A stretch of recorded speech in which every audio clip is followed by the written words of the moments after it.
I swear California could take something so simple, something that should be a slam dunk, and turn it into a 10,000 piece puzzle with missing bolts. Today we're going to talk about the J. Leno Smog Exemption Bill, SB 712, the J. Leno Law. You probably saw it online or heard about it under maybe classic cars finally freed. Smog is over. Nah, not like that. Not even close. Because this bill didn't die from real debate on the floor, where people voted up, voted down, like real grown-ups. It died in California the way California does it, quietly in a committee. Phrase that means, we're not touching this. I'm gonna tell you exactly why. So here's what SB 7 was trying to do straight up.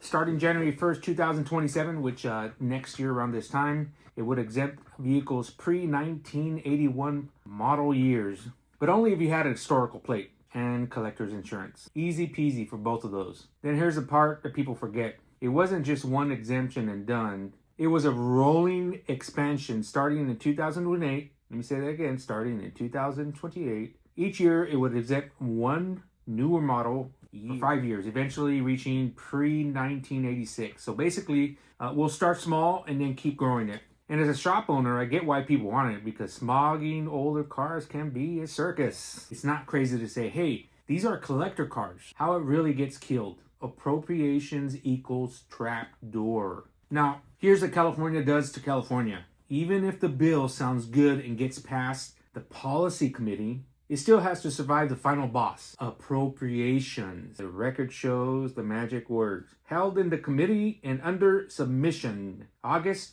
29th, 2025. That's Sacramento language for, yeah, nope, not next. It got reported they got blocked in the Assembly Appropriations, even with the J. Leno backing it. So when you're asking, why will it die? I'm going to be real honest. This version already died. The way California kills the bills. Why did it die? Follow the money. Follow the paperwork. Let's talk about the real reason. Reason number one, the state likes smog machines, plain and simple. Smog checks aren't just for safety. It's a whole system of fees and administrations. The appropriations analysts call out foregone revenue and ongoing costs for the BAR and the DMV. So the BAR and the DMV are losing money. As each year, they exempt more and more. And the DMV, they're like, hey, historical plates and exemptions, that can affect money. Translation, they don't want to lose revenue, and they don't want to add more workload. Reason number two, the word that kills everything, federal compliance. Now check this out. The ARB basically says the bill could impact California's obligation under the Federal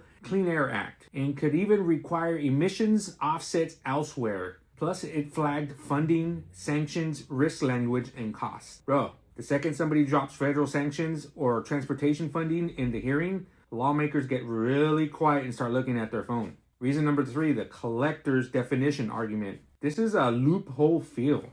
This is a loophole fear. Can't say that altogether. This is a loophole fear. Appropriation flags that collectors can be squishy. How do they prove it? Who enforces it? What stops people from gaming it? Because here's what happens in real life. A bill says collector, then someone's cousin with an old daily driver tries to slap on a plate and insurance on it and call it a collector so they can skip the smog process forever. And the state hears that and goes, nope, we're not going to do that. And look, this is where the car community needs to understand politics. The opposition doesn't show up and are like, I hate cars. They show up like public health, kids, asthma, pollution, statewide impact.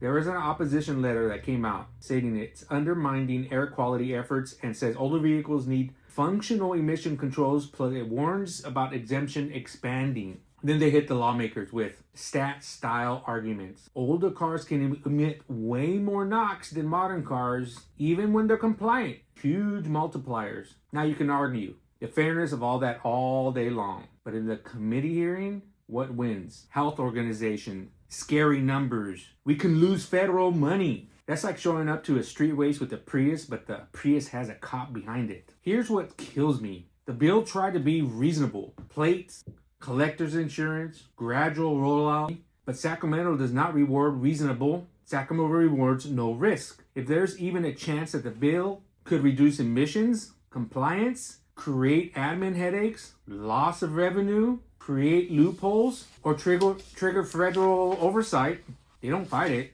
They don't vote it down like adults. They just hold it and let it rot. And that's what exactly happened. People think, bro, if Jay Leno is behind it, it's gonna pass. Nope. Celebrities don't beat bureaucracy. This ain't a popularity contest. It's a system at risk. The system asks, does this make our agency lives harder? Does it expose us to risk? Are they gonna get rid of our systems? Am I gonna lose a job? And the answer that landed on them was, yep. So they hit it with the committee freezer. Look, I'm not here to tell you forget it. I'm telling you why it dies. Because in California, the minute a bill touches emissions money, compliance, or agency workload, the state goes on defense mode. You can be the cleanest classic car owner in the world. You can drive 2 Sundays a month. You can be Jay Leno himself. And still, bills like this get treated like potential risks. So they say, park it. So yeah, Jay Leno law, that version got put on ice. And unless it gets rewritten to remove the reason why it got flagged, appropriation is going to kill it again and again and again the exact same way.